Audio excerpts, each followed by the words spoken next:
আসসালামু আলাইকুম সবাইকে স্বাগতম আরেকটা ভিডিওতে যেখানে আমরা ম্যাথ ফ্রম হেল বই থেকে ম্যাথ করব। আমাদের আজকের সিরিজে দ্বিতীয় ভিডিওতে তোমাদেরকে আমরা করাবো হচ্ছে 6 থেকে। গত ভিডিওতে আমরা 5 পর্যন্ত করেছিলাম, সো আজকের ভিডিওতে আমরা 6 থেকে শুরু করব। তো চলো শুরু করা যাক। প্রথম প্রশ্নটা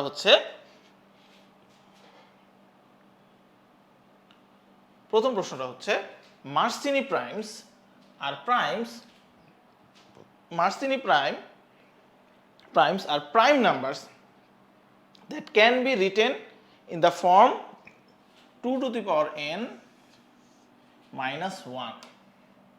2 to the power n minus 1 মানে মার্সিনি প্রাইম হচ্ছে এমন কিছু প্রাইম যে প্রাইম সংখ্যাটা 2 to the power n minus 1 আকারে লেখা যায়, যেখানে n is itself a prime number। তাহলে n যদি itself a prime number হয় তাহলে n এর মান কত? 2, 3, 5, 7, 11 এরকম ডট ডট করে চলবে। Which of the following is not a Marcini prime? এখন খেয়াল করতে হবে n এর মান যখন এইগুলো হবে তখন এই রুলে এই গিভেন কন্ডিশনে আমার কোনটা হচ্ছে বাদ যাচ্ছে। খেয়াল করো, যখন n এর মান 2 তখন এটা কি 2 স্কয়ার মাইনাস 1, দ্যাট মিন্স 3। তার মানে এটা একটা মার্সিনি প্রাইম। 2 এর পাওয়ার যখন হচ্ছে 3 এটা হচ্ছে 8 মাইনাস 1 7। ওকে, এটার ক্ষেত্রে 2 টু দি পাওয়ার 5 মাইনাস 1, তার মানে 32 মাইনাস 1, এটাও একটা মার্সিনি প্রাইম। আবার 2 to the power 7 minus 1 equals to 128 minus 1 is equals to 127। ওকে, সবগুলোই চলে আসছে। এখন খেয়াল করো, দেখো আমি যদি 2 to the power 11 দেই তখন কিন্তু আর এটা হচ্ছে না, ঠিক আছে। 2 to the power 11 এ কত হয়? 2 to the power 10 এ হয় হচ্ছে 512, আর 2 to the power 11 এ হয় হচ্ছে 1024, সামথিং লাইক দ্যাট। সো এইটা হচ্ছে আমার মার্সিনি প্রাইম না। তো আমার উত্তর হচ্ছে ই। সবগুলো তথ্য যাচাই করার পরে দেখলাম যে এইটাই হচ্ছে আমার উত্তর। ওকে, পরের অঙ্কটাতে চলে যাচ্ছি। How many different positive integers are factor of 225? মানে 225 এর কতগুলো ফ্যাক্টর আছে, ফ্যাক্টর মানে উৎপাদক আছে, সেটা আমার খুঁজে বের করতে হবে। তাহলে 225 কে ভাগ করতে হবে। ওকে, 225 কে আমার ব্রেকে নিয়ে আসতে হবে। এটাকে যদি আমি 5 দিয়ে কাটি, আচ্ছা 5 দিয়ে না কেটে আগে 3 দিয়ে কাটি। 3 দিয়ে কাটলে 7, এটা হচ্ছে 5। এটাকে 5 দিয়ে কাটলে এটা হচ্ছে 15, এটাকে 3 দিয়ে কাটলে আবার হচ্ছে 5, এরকম, ঠিক আছে। এখন কতগুলো আছে, হ্যাঁ আমাকে বের করতে বলছে কতগুলো আছে। তাহলে আমি কি করব, দেখো খেয়াল করো, 1, ওকে 3 দিয়েও ভাগ করা যাচ্ছে, 5 দিয়েও ভাগ করা যাচ্ছে, 15 দিয়েও ভাগ করা যাচ্ছে, ওকে 25 দিয়েও ভাগ করা যাচ্ছে, ওকে 75 দিয়েও ভাগ করা যাচ্ছে, ওকে। তারপর হচ্ছে 3 15 75 45 দিয়েও ভাগ করা যাচ্ছে, ওকে। কিভাবে বের করতেছে এগুলা? এগুলা তো 3 পাইলাম, 5 পাইলাম, 3 5 15 পাইলাম, 3 5 15 3 15 45 পাইলাম, 5 5 25 3 25 75 পাইলাম, ওকে এগুলা পাইলাম। আর কি আছে? 75 হয়ে গেছে, ওকে। আর কি 1 2 3 4 5 6 7 7টা হয়ে গেছে। 225 ইটসেলফ তো আছে, আরেকটা সংখ্যা আছে। আরেকটা সংখ্যা কি? আরেকটা সংখ্যা হচ্ছে 3 5 15 3 15 45 বা 3 25 75, ওকে। আর কি আছে? আর হচ্ছে 9টা বাদ গেছে, কারণ হচ্ছে 3 3 9। সো আমার অ্যান্সার হচ্ছে কত? আমার অ্যান্সার হচ্ছে how many different positive integers. Okay, তাহলে 1 কয়টা পাইলাম? কয়টা পেলাম এখানে 1 2 3 4 5 6 7 8 9। ওকে 9, এটা হচ্ছে আমার উত্তর। ওকে ওকে, তো চলো আমরা পরের অঙ্কটাতে চলে যাই।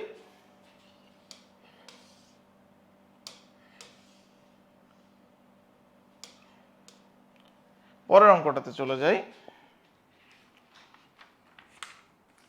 পরের অঙ্কটা বলতেছে if n is a positive integer less than 200, মানে n হচ্ছে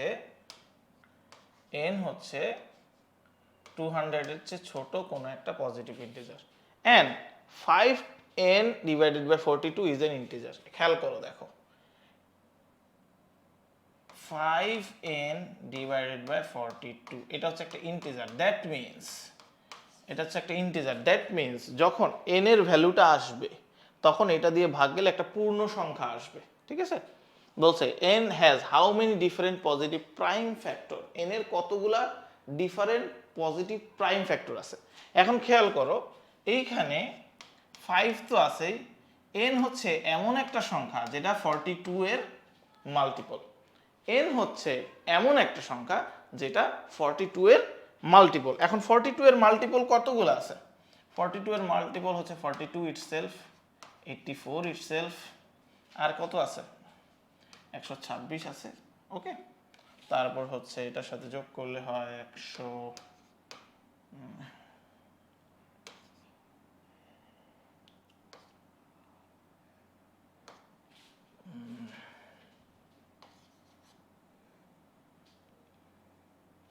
168। ওকে, এগুলো হচ্ছে মাল্টিপল। এখন খেয়াল করো, যতগুলাই সংখ্যা থাকুক না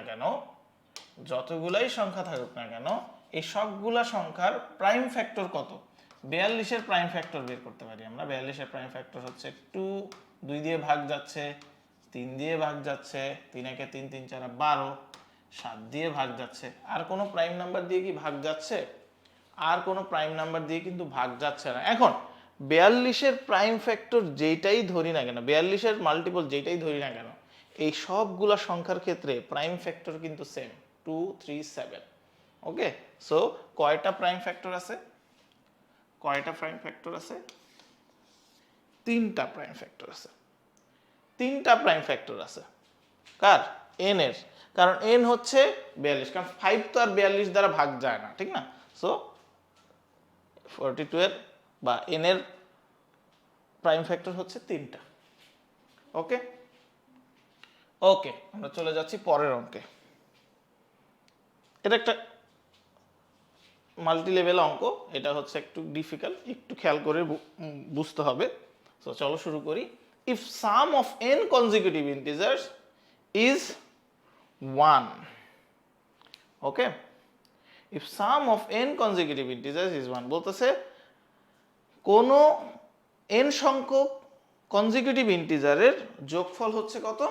কোন n সংখ্যক কনজিকিউটিভ ইন্টিজারের যোগফল হচ্ছে 1, যেখানে n হচ্ছে 1 এর চেয়ে বড়, n হচ্ছে 1 এর চেয়ে বড়। এখন n হচ্ছে 1 এর চেয়ে বড় হইতে হলে কি হইতে হবে? অবশ্যই 1 এর চেয়ে বেশি কোনো একটা সংখ্যা হইতে হবে, ঠিক না? 1 এর চেয়ে বেশি কোনো একটা সংখ্যা হইতে হবে। ওকে, এখন 1 এর চেয়ে বেশি সংখ্যা হবে, ওকে ফাইন, আমাদের কন্ডিশন আমরা বুঝে গেলাম। ঠিক আছে, এখন বলতেছে which of the following must be true, বলতেছে which of the following must be true। প্রথম অপশন বলতেছে আমাকে n is even number, n is even number। Okay, n is even number। Okay, n is even number, n হচ্ছে একটা even number. এখন খেয়াল করো, যদি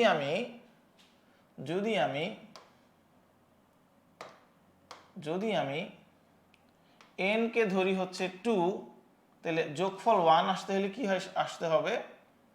যোগফল 1 আসতে হলে কি আসতে হবে? 0 আর 1, এই দুইটা হচ্ছে কনজিকিউটিভ ইন্টিজার এবং এদের যোগফল 1। Okay fine, which of the following true?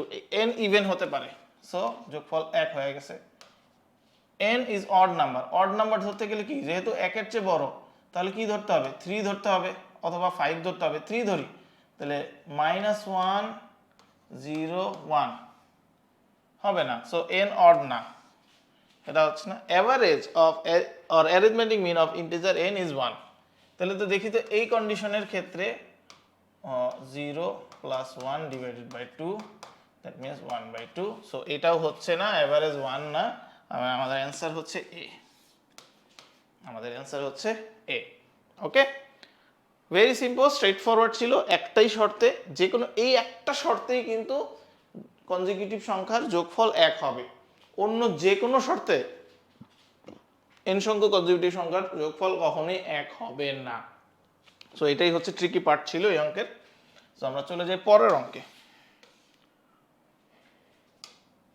আমরা চলে যাব পরের অঙ্কে। if x is to be chosen at a random from set of 1 2 3, x K choose করব আমি এইখান থেকে, তার মানে x কে আমি ধরতে পারি 1 2 3 এগুলো ধরতে পারি। y is to be chosen from random set of, y কে আমরা ধরতে পারি 4 5 6 7 এগুলো ধরতে পারি। বলছে what is the probability that xy be odd, xy odd হবে। xy odd কখন হবে?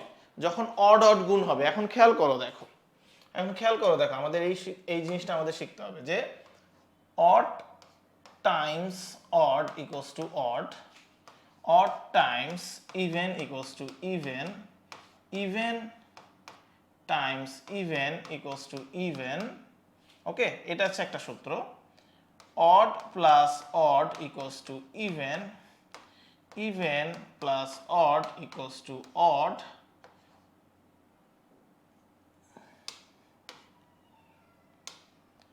even plus even equals to even। এখন খেয়াল করো দেখো, এগুলো কিন্তু তোমাদের হচ্ছে মুখস্থ করার কোনো দরকার নেই, এগুলা তোমরা হচ্ছে জাস্ট পুটিং দ্য নাম্বার বসিয়ে জাস্ট হিসাব করবা।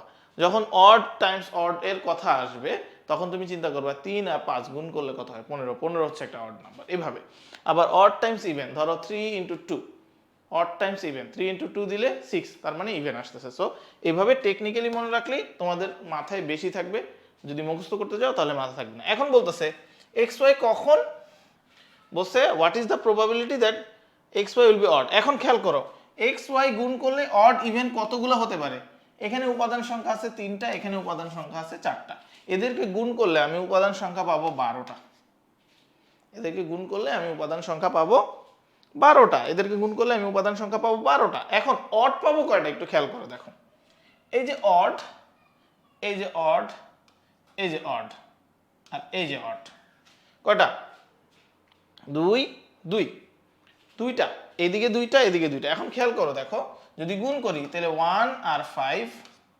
5, 1 আর 7 7, 3 আর 5 আর হচ্ছে 3 আর 7। এছাড়া কিন্তু অড আসার কোনো সম্ভাবনা নাই, এছাড়া কিন্তু অড আসার কোনো সম্ভাবনা নাই। তাহলে কয়টা পসিবল আসতেছে আমার?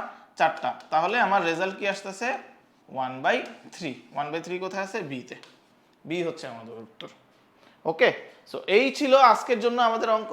তোমাদের সাথে দেখা হবে পরবর্তী ভিডিওতে, যেখানে আমরা এই বই থেকে আরো কিছু ট্রিকি ম্যাথগুলো করব।